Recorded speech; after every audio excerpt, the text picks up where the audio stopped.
ಇನ್ನು ಕಾಂಗ್ರೆಸ್ಗೆ ಮುಸ್ಲಿಂ ಸಮುದಾಯದ ತಲೆಬಿಸಿ ನಡುವೆ ಒಳ ಮೀಸಲಾತಿಯ ಟೆನ್ಷನ್ ಕೂಡ ಶುರುವಾಗಿದೆ. ಇದೇ ತಿಂಗಳು 24ನೇ ತಾರೀಕು ವಿಶೇಷ ಸಂಪುಟ ಸಭೆ ನಡೀತಾ ಇದೆ. ಒಳ ಮೀಸಲಾತಿಗೆ ಸಂಬಂಧಪಟ್ಟಂತ ಮಹತ್ವದ ನಿರ್ಧಾರ ಈ ಕ್ಯಾಬಿನೆಟ್ ಮೀಟಿಂಗ್ ಅಲ್ಲಿ ತೆಗೆದುಕೊಳ್ಳುವಂತಹ ಸಾಧ್ಯತೆ ಹೆಚ್ಚಾಗಿದೆ. ಆದ್ರಿಂದ ಶುಕ್ರವಾರದ ಕ್ಯಾಬಿನೆಟ್ ಸಭೆಯತ್ತ ಈಗ ಎಲ್ಲರ ಚಿತ್ತ ನೆಟ್ಟಿದೆ. ಒಂದ್ ಕಡೆ ಸಚಿವ ತಿಮ್ಮಾಪುರ ಮತ್ತು ಮುನಿಯಪ್ಪ ಅವರು ಅಂತಿಮ ನಿರ್ಧಾರ ತೆಗೆದುಕೊಳ್ಳಲೇಬೇಕು ಅಂತ ಪಟ್ಟು ಹಿಡಿದಿದ್ರೆ, ಬಲಗೈ ಸಮುದಾಯದ ಸ್ವಾಮೀಜಿಗಳ ನಿಯೋಗ ಮುಖ್ಯಮಂತ್ರಿಗಳನ್ನ ಭೇಟಿ ಮಾಡಿದೆ. ನಮಗೆ ಅನ್ಯಾಯ ಆಗಬಾರದು, ಗೊಂದಲಗಳನ್ನು ಸರಿಪಡಿಸದೇ ಇದ್ರೆ ಬೃಹತ್ ಹೋರಾಟ ನಡೆಸ್ತೀವಿ ಅನ್ನುವಂತ ಎಚ್ಚರಿಕೆಯನ್ನ ಜ್ಞಾನಪ್ರಕಾಶ ಸ್ವಾಮೀಜಿ ಕೊಟ್ಟಿದ್ದಾರೆ. ನಾವೇನು ಹೇಳ್ತಾ ಇದ್ದೀವಿ, ಜನರಿಗೆ ತೊಂದರೆ ಕೊಡಬೇಡಿ. ಏನು ಮೀಸಲಾತಿ ವಿಷಯ ಇಟ್ಕೊಂಡು ಜನರಲ್ ಕ್ಯಾಟಗರಿ ವಿದ್ಯಾರ್ಥಿಗಳು ಪಾಪ ಅವರಿಗೆ ಏಜ್ ಆಗ್ಬಿಟ್ಟಿದೆ, 56,000 ಹುದ್ದೆ ತುಂಬಿಲ್ಲ ಪಾಪ. ಅವರು ಈಗಾಗಲೇ ಗಲಾಟೆ ಮಾಡ್ತಿದ್ದಾರೆ.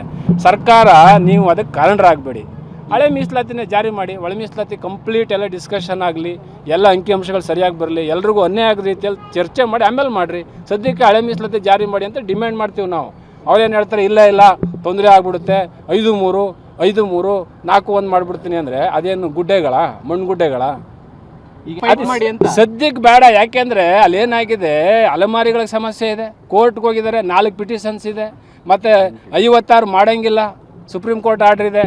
56 ಮಾಡೋಂಗಿಲ್ಲ ಅಂದ್ರೆ ಮತ್ತೆ ಯಾವ್ದು ಮಾಡ್ಬೇಕು ಇವರು? 50ರೊಳಗೆ ಮಾಡಬೇಕು. ಸದ್ಯಕ್ಕೆ ಬೇಡ ಅಂತ ನೀವು ಹೇಳೋದು? ಸದ್ಯಕ್ಕೆ ಬೇಡ ಅಂತ ನೀವು ಹೇಳ್ತಾ ಇಲ್ಲ ಸರ್.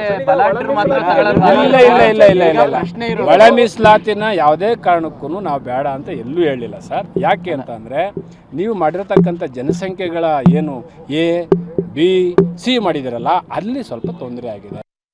ಆ ಒಳ ಮೀಸಲಾತಿ ಇಶ್ಯೂ ಆಗಿ ಈಗ ರೋಸ್ಟರ್ ಬಿಂದುವನ್ನು ಹೇಗೆ ಕರೆಕ್ಷನ್ ಮಾಡಬೇಕು, ಮತ್ತು ನ್ಯಾಯಮೂರ್ತಿ ನಾಗಮೋಹನ್ ದಾಸ್ ಯಾಕೆ ಅವೈಜ್ಞಾನಿಕವಾಗಿದೆ, ಅವೈಚಾರಿಕವಾಗಿದೆ, ಅದು ಪರಿಶಿಷ್ಟರಲ್ಲಿ ಒಂದು ಸಮುದಾಯ ಬೇಕು ಅಂತ ಹೇಳ್ತಾ ಇದ್ದಾರೆ, ಇನ್ನೊಂದು ಸಮುದಾಯ ಬೇಡ ಅಂತ ಹೇಳ್ತಾ ಇದ್ದಾರೆ. ಯಾಕೆ, ಏನು, ಎತ್ತ ಅನ್ನೋಂಥದ್ದನ್ನು ಕೂಲಂಕುಷವಾಗಿ ಪರಿಗಣಿಸಿ ಅದರಲ್ಲಿರೋಂಥ ನ್ಯೂನ್ಯತೆಗಳನ್ನು ಗುರುತಿಸಿ ನಾವು ಹಂಗಾಗೋದು ಬೇಡ, ಅದು 17% ಮೀಸಲಾತಿ ಬೇಡ ಅಂತ ಕೋರ್ಟೇ ಆದೇಶ ಕೊಟ್ಟ ಮೇಲೆ ಆ ನ್ಯಾಯಮೂರ್ತಿ ನಾಗಮೋಹನ್ ದಾಸ್ ಆಯೋಗದ ವರದಿನೇ ಸತ್ತೋಯ್ತು ಅದು.